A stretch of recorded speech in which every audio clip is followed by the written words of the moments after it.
नमस्कार. 2026चा खरीप हंगाम आता अगदी तोंडावर आलाय आणि आपल्याला माहीतच आहे, शेतीमध्ये जर भरघोस आणि विक्रमी उत्पादन मिळवायचं असेल तर त्याची सुरुवात अगदी पहिल्या दिवसापासून होते. म्हणजेच आपल्या शेताच्या स्थितीनुसार एकदम अचूक बियाणे निवडण्यापासून.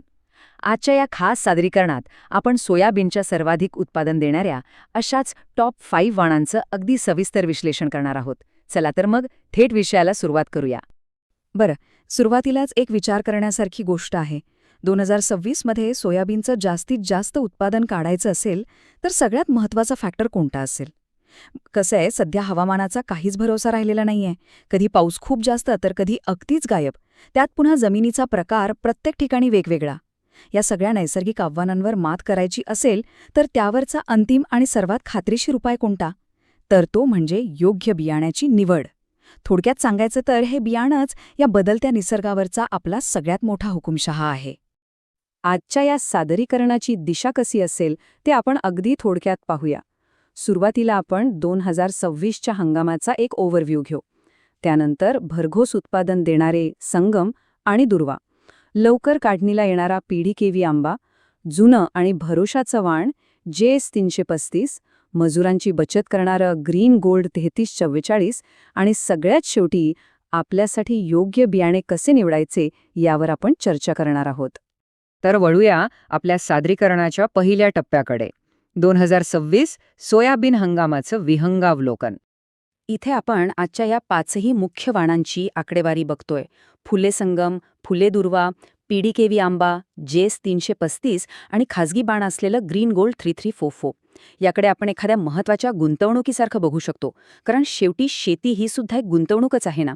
त्यामुळे पीक हातात येण्यासाठी लागणारा वेळ आणि त्यातून मिळणारं अंदाजित उत्पादन या दोन्ही गोष्टींचं एकदम अचूक संतुलन राखणं इथे अत्यंत गरजेचं असतं. आता येऊया आपल्या दुसऱ्या टप्प्यावर. अधिक उत्पादन देणारे वाण, संगम आणि दुर्वा. ही दोन्ही वाणं म्हणजे सोयाबीनच्या जगातले खऱ्या अर्थाने हेवी वेट चॅम्पियन्स आहेत. इथे खरी गंमत आहे बघा. ही तफावत खूप लक्षवेधी आहे. सामान्य व्यवस्थापन असेल तर या फुले वाणांचं उत्पादन साधारण 10 ते 12 क्विंटलपर्यंत मिळतं. पण जर आपण खते, पाणी आणि फवारणीचं एकदम योग्य आणि उत्तम व्यवस्थापन केलं तर हेच उत्पादन चक्क 14 ते 15 क्विंटलपर्यंत झेप घेऊ शकतं. हे स्पष्टपणे दाखवून देतं की केवळ भारी बियाणे आणून चालत नाही, तर त्याला उत्तम व्यवस्थापनाची जोड मिळणं किती महत्त्वाचं आहे. म्हणूनच प्रत्येक वाणाची खासियत बारकाईने समजून घेणं गरजेचं आहे. सगळ्यात आधी महाराष्ट्रातल्या या लोकप्रिय वाणाबद्दल बोलूया. फुले संगम, ज्याला आपण KDS 726 म्हणूनही ओळखतो. हे पूर्ण तयार व्हायला साधारण 105 ते 110 दिवस घेते. याची सर्वात मोठी जमेची बाजू कोणती असेल तर हे वाण तांबेरा आणि येलो मोझॅक सारख्या खतरनाक रोगांना अजिबात जुमानत नाही. शिवाय पीक वाढलं तरी शेंगा फुटत नाहीत. भारी जमीन आणि टोकन पद्धत या कॉम्बिनेशनसाठी हे देशातलं सर्वोत्तम वाण मानलं जातं. आता संगमच्या जोडीला दुसरं नाव येतं ते फुले दुर्वा, म्हणजेच KDS 992. हा थोडा मध्यम कालावधीचा पर्याय आहे. साधारण 95 ते 100 दिवसात हे पीक तयार होतं. पण याची एक खासियत म्हणजे याला चक्क 3 ते 4 दाण्यांच्या शेंगा लागतात.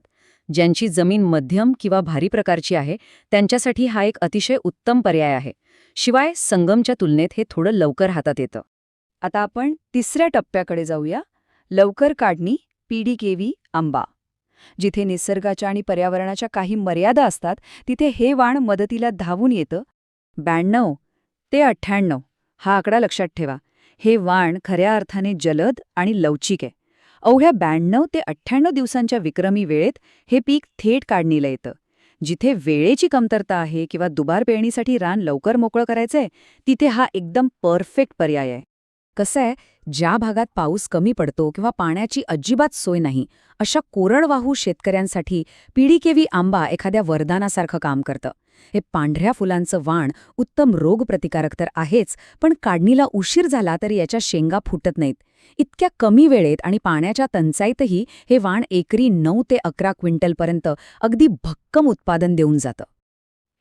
आता आपण चौथ्या टप्प्यावर आलोय.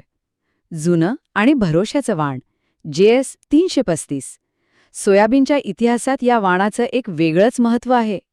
JS 335 हे नाव ऐकलं नाही असा माणूस विरळाच. हे सगळ्यात जुनं, प्रचंड प्रचलित आणि बाजारात अगदी कमी दरात मिळून जाणारं बियाणे आहे. एका बाजूला याचे फायदे अगदी स्पष्ट आहेत. हलक्या जमिनीसाठी हे चालतं आणि 95 ते 100 दिवसांत हमखास 10 ते 12 क्विंटलचं फिक्स उत्पादन देतं. पण दुसऱ्या बाजूला एक मोठा रिस्क फॅक्टरही आहे. यावर तांबेरा किंवा इतर रोगांचा प्रादुर्भाव थोडा जास्त होऊ शकतो. त्यामुळे जुना विश्वास ठेवायचा की रोगाचा धोका पत्करायचा याचा एकदम काळजीपूर्वक विचार आपल्याला इथे करावा लागतो. चला आता 5व्या विभागाकडे वळूया. मजुरांची बचत. ग्रीन गोल्ड 3344 ही एक आधुनिक समस्या सोडवणारी एकदम भन्नाट संकल्पना आहे. आजकाल शेतीत मजुरांचा प्रश्न किती गंभीर झालाय हे वेगळ्याने सांगायला नको. या डोकेदुखीवर ग्रीन गोल्ड 3344 हे खाजगी वाण एक उत्तम आणि प्रॅक्टिकल उपाय आहे. टोकन पद्धतीसाठी हे एकदम भारी चालतं. पण याचं सर्वात मोठं यश काय असेल तर याच्या शेंगा अजिबात फुटत नाहीत. याचा सरळ अर्थ असा, पीक पक्व झालंय पण मजूर मिळत नाहीयेत आणि काढणीला उशीर झाला तरीही शेंगा फुटून दाणे मातीत मिसळण्याची भीती नाही. मजुरांच्या उपलब्धतेनुसार आपण निवांत काढणी करू शकतो. ही लवचिकता खूप मोठी आहे. आणि आता आपण आलो आहोत आपल्या सादरीकरणाच्या शेवटच्या आणि सगळ्यात महत्त्वाच्या टप्प्यावर, योग्य बियाण्याची निवड. तर एवढी सगळी माहिती बघितल्यावर आता प्रत्यक्ष निर्णय कसा घ्यायचा याच्या 3 अगदी सोप्या आणि प्रॅक्टिकल पायऱ्या आहेत. पायरी 1, आपल्या भागात पाऊस किती पडतो याचा अंदाज घेणे. पायरी 2, स्वतःच्या शेतातली जमीन ओळखणे, ती हलकी आहे, मध्यम आहे की एकदम भारी आहे. आणि पायरी 3, या 2 गोष्टींनुसार वर पाहिलेल्या वाणांमधून योग्य ते बियाणे निवडणे. उदाहरणच द्यायचं झालं तर, भारी जमीन आणि भरपूर पाऊस असेल तर डोळे झाकून संगमकडे जा. पाण्याची टंचाई असेल तर आंबा, हलकी जमीन असेल तर JS 335 आणि मजुरांची मारामार असेल तर ग्रीन गोल्ड. ही सिंपल स्ट्रॅटेजी वापरली तर उत्पादनात नक्कीच वाढ दिसेल. जाता जाता एका अत्यंत महत्त्वाच्या प्रश्नावर आपण विचार करूया. मजूर टंचाई आणि सतत बदलणारा हवामान यांसारख्या आधुनिक आव्हानांनुसार आपण आपलं बियाणे बदललं तर भविष्यातील शेती कशी सुरक्षित होते? बघा, बियाण्याची निवड करणं म्हणजे फक्त एका हंगामातलं टार्गेट पूर्ण करणं नाहीये, तर शेतीसमोरील उद्याच्या संकटांचा आजच विचार करून त्या परिस्थितीशी स्वतःला जुळवून घेणं आहे. हा स्मार्ट दृष्टिकोन नक्कीच शेतीला एक नवीन आणि शाश्वत दिशा देऊ शकतो. आजच्या या सादरीकरणात सहभागी झाल्याबद्दल खूप खूप धन्यवाद. अशाच माहितीपूर्ण विश्लेषणासाठी आपण लवकरच पुन्हा भेटूया. माहितीपूर्ण व्हिडिओ आहे. लाईक, शेअर, सबस्क्राईब करा. धन्यवाद.